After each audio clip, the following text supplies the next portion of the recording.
Hi everyone, this presentation is on the social problem of poverty. And like I mentioned in the introduction video for this week, poverty is a great starting point for our discussion on social problems because many of the other social issues that we'll address in this course are connected to social class inequality. Another way to think of this is that a lot of social problems in the United States are connected to money, right? People who have money typically have more power in our society if we're looking at this from a conflict theory perspective. And having more power in society enables you to build society, to socially construct social structures in our society that enable you to maintain that power. And the flip side of that is that people who don't have money have less power in society, and they're more likely to be disadvantaged or experience marginalization at the expense of people who do have power. So I pulled up this quote from Nelson Mandela because I think it's a good kind of starting point for us to begin this discussion on poverty in the US context. Nelson Mandela said, "Poverty is not an accident like slavery and apartheid. It is man-made and can be removed by the actions of human beings." A few things about this quote that are really important. The first is recognizing that poverty is man-made. So when we're saying that something's man-made, that's another way that we can say that it's socially constructed, right? So poverty is a social structure in the United States. It's this framework that limits or constrains the behaviors of individuals, especially individuals that are living within poverty, and we'll define what poverty is in just a few minutes here to provide some context to that. But it's important to remember that this social class inequality that we have in the United States is a system that we, the people of the United States, have socially constructed. We could have a system that more equitably distributes wealth across all people in the United States, but we choose not to do that. And we'll get more into why that is when we take a closer look at the theoretical applications of conflict theory specifically to poverty in just a bit. The other thing that is important in this quote, I think, is that Mandela recognizes that poverty, just as it is created by human beings, it can also be removed or changed through the actions of human beings as well. And that's a really important takeaway for every social problem that we cover in this course. A lot of times sociology, especially the study of social problems and social inequalities, can kind of seem like the study of doom and gloom. And I hate that about our field because as much as sociology is about understanding the causes and the maintenance of social problems, it's equally about addressing these social problems, providing solutions, things that we can do as individuals to actually become catalysts of social change. So if you remember back to our first week of content, we talked about how social structures are durable and the social problems that they create are very durable too. It's difficult for one individual to have a lot of impact in changing a social structure or in solving a social problem, but every collective movement, every collective action or effort to address a social structure or to change a social problem started by the act of a single individual.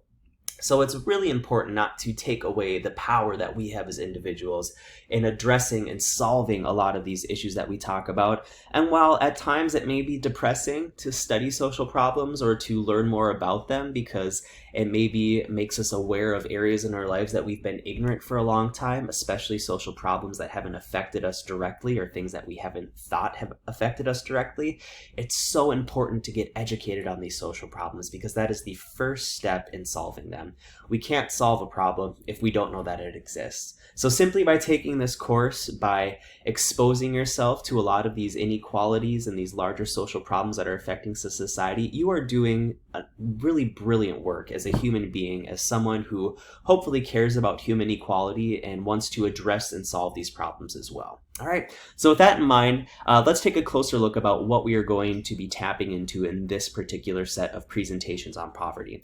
The first learning objective is for us to distinguish why poverty is a societal problem rather than an individualistic problem. Again, this is so important from a sociological perspective that we start addressing problems from the systems level rather than the individual level, right? So a lot of people, as we'll talk about throughout our presentations today, think that when someone's poor or someone's homeless, it's an individualistic problem. That person is poor or homeless because they're lazy, because they didn't work hard enough, because they didn't go to school to get a good job, etc.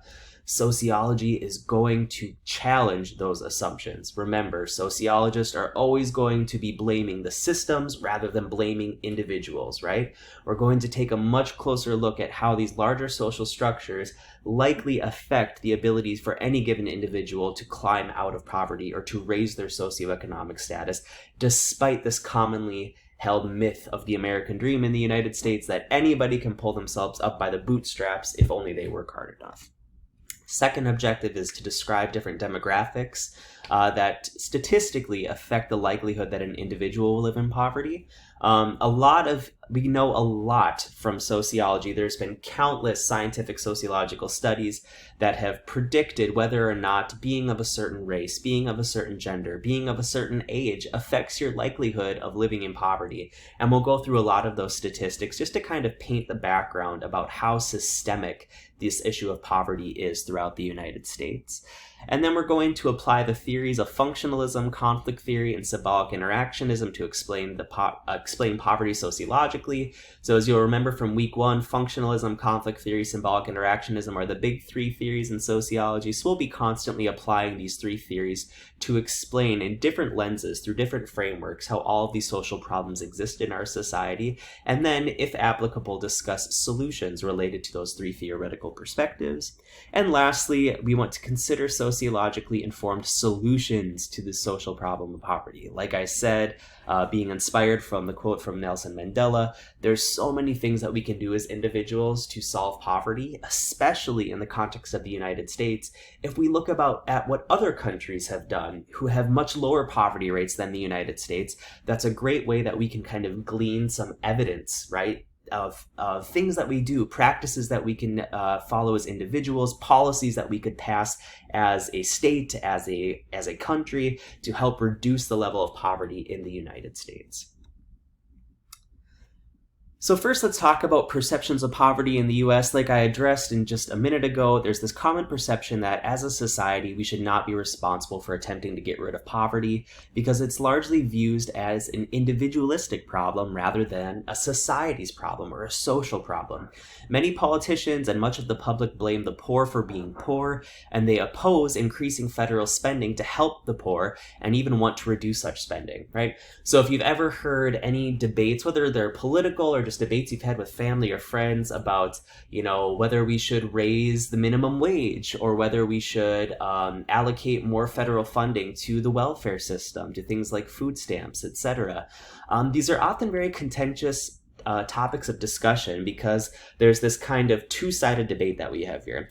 One side says that we should be doing whatever we can as a society to help every member of our society, to minimize the number of people we have living in poverty, even if that means allocating more federal spending, which would typically mean more tax dollars, to systems like raising minimum wage across all jobs in the United States, affording more money to welfare to help families that are living in poverty afford basic necessities like food and clothing, etc.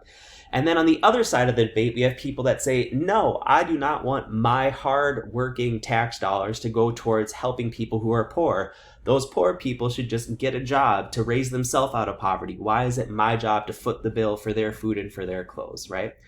Obviously, this is a really contentious debate. No one wants to feel like they're being taken advantage of. But at the same time, when we're addressing this as a sociological issue, it's important for us, again, to take that step back, go up in our hot air balloons to turn on our sociological imaginations to see how something like increasing the minimum wage or increasing federal spending to help the poor could actually be beneficial for society as a whole, right? And that can be really difficult for people to tap into. A lot of people try and make these, bipartisan issues in politics, and I'm asking you to leave the politics aside and to just look at this from the framework of a sociologist for this time, right? Remember, this particular blaming the individual system is never what a sociologist wants to do. We're always going to blame or be critical of the system first to try and understand what structural barriers could be in place that prevent any given individual from having the opportunity to raise themselves out of poverty, right? So that's really important. While it's easy to think of poverty as a quote-unquote poor people problem, poverty really affects everyone, and it affects everyone negatively. Even the richest people in the United States are negatively impacted by poverty. So it really does serve our best interest as a society to get rid of poverty, to get as many people out of poverty as we possibly can. And I'm going to take a little time here to explain to you why specifically poverty is a social problem rather than just an individualistic problem.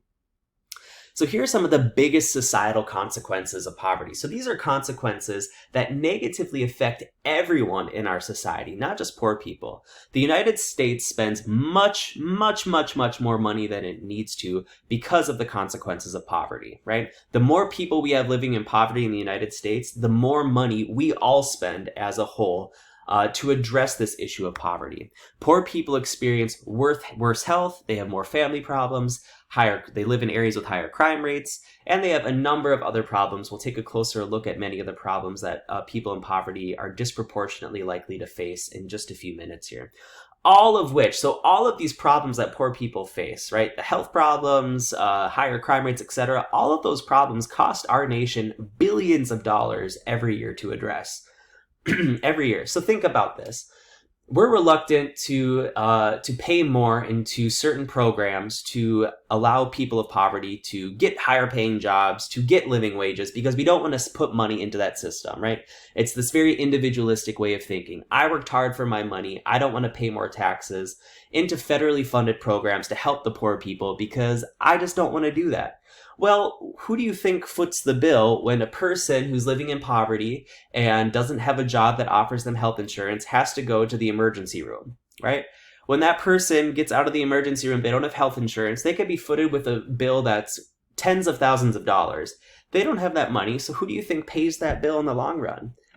The taxpayers of America do, right? That's where these monies come from. So the less work we put into helping people get out of poverty, we're really just shooting ourselves in the foot.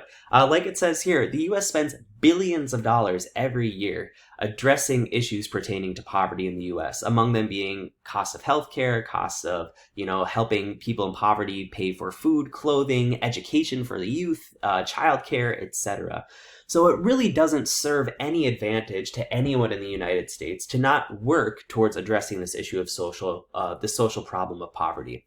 It's also really, I think, eye-opening to recognize that 75% of Americans between the ages of 20 and 75 will live in or near poverty for at least 1 year in their lives, many of whom rely on some form of welfare program, right?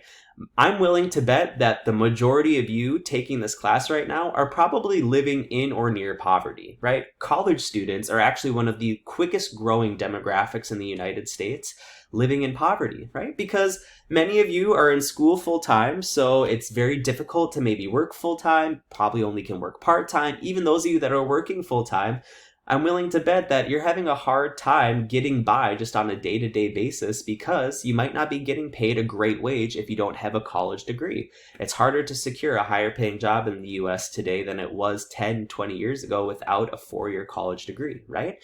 So it's really important to kind of put this in a perspective that even if you're not living in poverty now, you have no idea what could happen to you a week from now, a month from now, a year from now, 10 years from now, etc. Especially in our current situation with this pandemic, when our economy has become increasingly unstable, we have no idea what the job market is going to look like 6 months from now, when some of you may be graduating in the fall, or, close to 12 months from now, when some of you will be graduating next spring. We have no idea what our economy is going to be looking like. Any one of us, myself included, could end up living in poverty or falling below the poverty line. Just like that. All it takes is one time to get fired, to lose your job, one catastrophic event in your life, and any of us could be in that position. So that's another reason why this is really a social problem. Poverty could and likely will affect most of us at some point in our lives. If the US poverty rate was comparable to other societies, our economy could literally save billions of dollars every year, right?